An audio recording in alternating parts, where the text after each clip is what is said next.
Olá, meus amigos, minhas amigas. Hoje o assunto é Mesopotâmia, o berço da civilização. Então, quando a gente fala em civilização, a gente lembra de alguns aspectos, como, por exemplo, a existência da escrita, de cidades, de leis, de instituições políticas, religiosas, por exemplo. Então, tem uma série de fatores que caracterizam uma civilização. E a Mesopotâmia, então, representa o berço da civilização. E este nome, Mesopotâmia, significa terra entre rios, que está relacionado com os dois principais rios da região, que é o rio Tigre e o rio Eufrates. Esses dois rios deram a base de sustentação para essa civilização, porque precisavam de águas para irrigar uma plantação, né? Os rios também foram utilizados ali para pesca, para navegação, para uso diário, para fazer alguma alimentação. Então, o Tigre e o Eufrates foram fundamentais para o crescimento e o desenvolvimento desta civilização, então, certo? Vamos passar adiante aqui. Vamos falar sobre a localização. Se a gente fosse no mapa atual, estaria localizado onde hoje é o Iraque. E também pega a parte da Turquia e da Síria.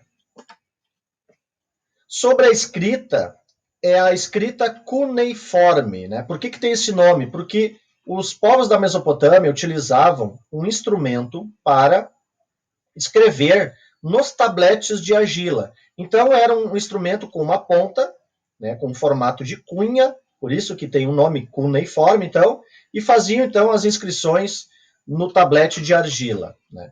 A escrita tem uma importância muito grande, não somente na questão da comunicação entre as pessoas, mas também para elaborar cálculos matemáticos, para estabelecer ali a medida de um terreno, de uma determinada área, ou para construir um prédio, né, um templo, um palácio, e também para comunicar, né, fazer uma espécie de uma homenagem aos deuses. Então, eles eram politeístas, né?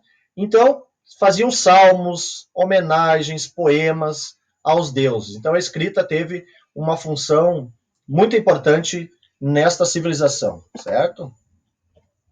As cidades-estado, o que significa cidade-estado? Significa cidades autônomas, cidades independentes. Então, não há um governo central que governa toda a região. Então, cada cidade tem o seu governante, vai ter um deus que eles cultuam, que significa, né, um deus principal. Então, cada cidade tem a sua forma de administrar, independente uma da outra. Mas o conjunto destas cidades forma, então, a Mesopotâmia, certo? Vamos colocando aqui os povos, né? Os principais povos aí que a gente pode citar: os sumérios, os babilônios, os hititas, os caldeus, os assírios, né? Então, uma série de povos que vão desenvolver uma estrutura administrativa, política, religiosa, a economia, uma cultura, né, muito rica para essa região aí, então, certo? Esses são os principais povos. A religião, como eu falei, é uma religião politeísta, eles acreditavam em vários deuses, e tem uma curiosidade, né, se comparado com os egípcios tinham, né, como a gente sabe, uma visão de que a vida, ela seguia depois da morte. Né? Então, faziam, inclusive, essa mumificação justamente pensando nisso. Né? Na Mesopotâmia, era diferente. Os povos, eles viviam muito mais o aqui e agora. A vida no cotidiano, no dia a dia, estabelecendo o trabalho, o comércio, a religião, muito mais pensando nas atividades diárias e não tendo uma noção de que a vida, né, que teria uma vida após a morte. Né? Então, eles não se preocupavam basicamente com isso, viviam o momento presente, era o que eles mais pensavam, certo? Em termos de hierarquia social, a gente pode colocar, então, o governante, né, o rei, como principal liderança, governando, né, a sua cidade. Também colocando ali os sacerdotes, os militares, os escribas também estavam nesta área, né, mais acima da camada social, vamos dizer. Abaixo, então, numa camada intermediária, né, a gente pode colocar ali os artesãos, os comerciantes, né, os agricultores, e mais abaixo, então, lá na camada social mais abaixo, os escravos, né? Lembrando que a escravidão, na antiguidade, tinha dois fatores principais. Ou quando alguém, né, um povo, perdia uma guerra, se tornava escravo do povo vencedor, ou também quando se contraía uma dívida e uma pessoa ou um grupo de pessoas, então, pagavam essa dívida pelo trabalho escravo, né? Então, não era uma etnia específica que se tornava escravo. Somente a partir desses dois elementos que eu citei anteriormente, certo?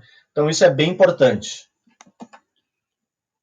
Bom, o legado de conhecimento.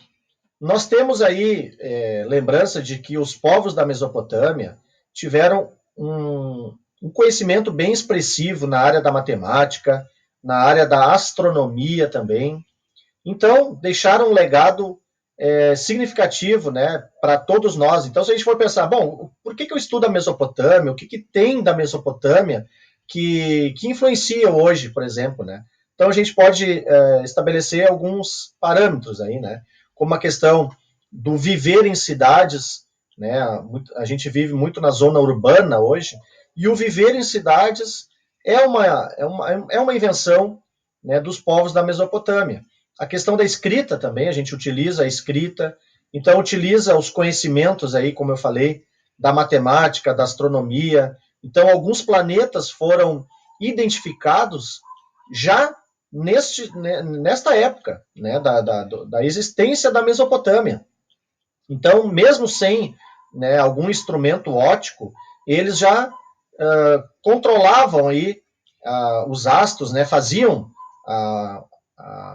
a orientação, né, a observação. Inclusive tinha lá um templo religioso que era o zigurate, que também servia como observatório astronômico, né? Então, claro, o seu principal objetivo ali, a sua principal missão, né, era de ser um templo religioso, o zigurate. Mas havia outras funções paralelas ali, como observação dos astros, então, porque era uma espécie de uma pirâmide, né? Então, lá no topo, as pessoas ficavam à noite observando os astros para verificar, né, as modificações, as orientações sobre este elemento. E também, outra função importante do zigurate era o armazenamento de produção, de parte da produção agrícola também ficava lá no zigurate, certo? Bom, nós também podemos lembrar de um código de leis, que é muito importante nesse período, que é o chamado Código de Hammurabi, né? Então, quando a gente fala da Mesopotâmia, a gente sempre fala também das leis. Então, como eu falei lá no início, uma das características da civilização é a existência de leis, né? Então, a chamada lei de talião, né, olho por olho, dente por dente. Então, havia muito esta característica, uma pessoa pagar um crime, né, algo nesse sentido, aí pagar com a mesma moeda, né? Então, bem significativa aí a atividade de uma legislação, muito diferente do que a gente tem como legislação atualmente, mas esta era a chamada lei de talião, o Código de Hammurabi, olho por olho, dente por dente, certo? Bom, gente, era uma compilação hoje, a ideia é fazer esse vídeo sobre a Mesopotâmia. Até o próximo vídeo aí. Grande abraço para vocês.